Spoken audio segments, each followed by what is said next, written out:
Hello, I'm Pete Land. I want to share a leadership lesson for life that I learned many years ago that might be helpful to you in your leadership role. There was a major study done several years ago, and the question was, what are the three most important factors or variables that determine the success of any human endeavor? Big question. Number one on that list after the study and research was leadership. Number two was leadership, and number three was leadership. True story. I think if you look at your life experience, you'll find the success of any human endeavor, whether it's a business, profit or nonprofit, governmental agency, sports team at any level, church, civic group, Cub Scouts, whatever it is, the focus of leadership is what determines the success of that organization. We've seen that many, many times. Now, to put a fine point on this business about leadership, I want to separate and sharply define two terms or concepts. You might not disagree at first, but stay with me. I want to put some things into context. There's a difference between attitude and behavior. Attitude and behavior. Now, you think they're the same, they're really not. Let me separate those for you. Attitudes come from our values and beliefs. They form and change over time. We don't form them, we don't change them instantly. Now, attitudes, values, and belief are up here in our brain. You can't see an attitude. What does a belief look like? How much does an attitude or value weigh? No, they're in the brain, in the heart. What people see, what we can photograph, is behavior. What we do, what we say, how we act. Now, if a person goes to a building with the cross on the top on the steeple, we say that's part of the value system, belief system of Christianity, but that's a symbol. It's not the Christianity. Christianity is in the head and your heart. If we have an American flag or a Star of David or a gang tattoo, those are not the beliefs. They are symbols of the belief. We can see the symbol, but we don't see the belief itself. Now, behavior is totally different. You can put behavior on videotape. What you do, how you act, what you say, that is photographable, recordable. In my workshop, sometime I'm doing leadership training, and we get to this question about attitude and behavior.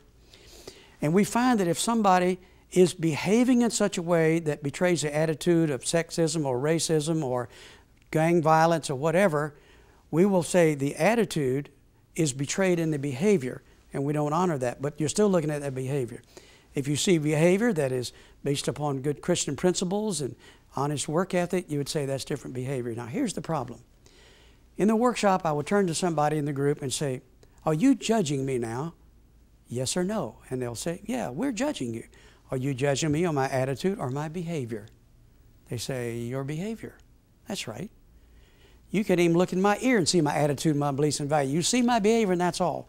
Now, here's the deeper question. I turn to Joe. I say, Joe, whose standards are you using to judge my behavior? My standards or your standards? He says, well, I'm using my standards. Wait, you using your standards to judge my behavior? Mary, are you using Joe's? Or, no, what?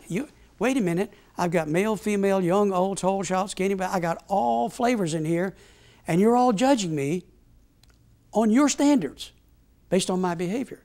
Is that fair? Huh, that's leadership.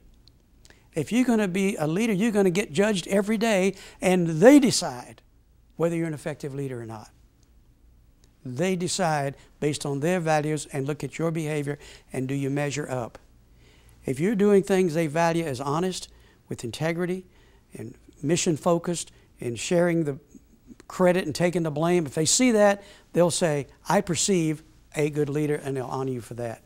If it's reverse, you're not mission-focused, you're self-focused, you give away the blame and take all the credit and all of that nonsense, people say, you're not a very good leader, but all they're responding to is your behavior. Now, behavior tends to be skill-based. You can read a book, get the concepts, but how do you act? That requires skill and practice, believe it or not. Now, here's the deeper issue.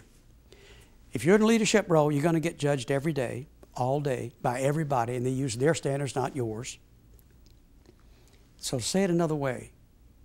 Leadership exists in the minds of the followers. Leadership is not a label, it's not a position. Leadership is an activity involving followers. If I take you to the South Pacific, drop you off in the middle of a desert island with one palm tree, no cell phone, none of that, there's nobody behind you, are you still a leader? No. Might have the job title, but leadership involves followers. But if your people come in, see you performing in a way with your behavior that's positive and good leadership style, they'll show that by responding with following behavior. They will start to follow. They take comfort in looking at the back of your head professionally.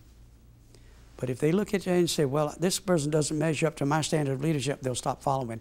And that day, you're no longer a leader. Leadership exists in the minds of the followers. That's where that animal lives. It's very difficult to play in that game, and I encourage you to realize that leadership behavior is what begets followers. I wish you continued success. Thank you.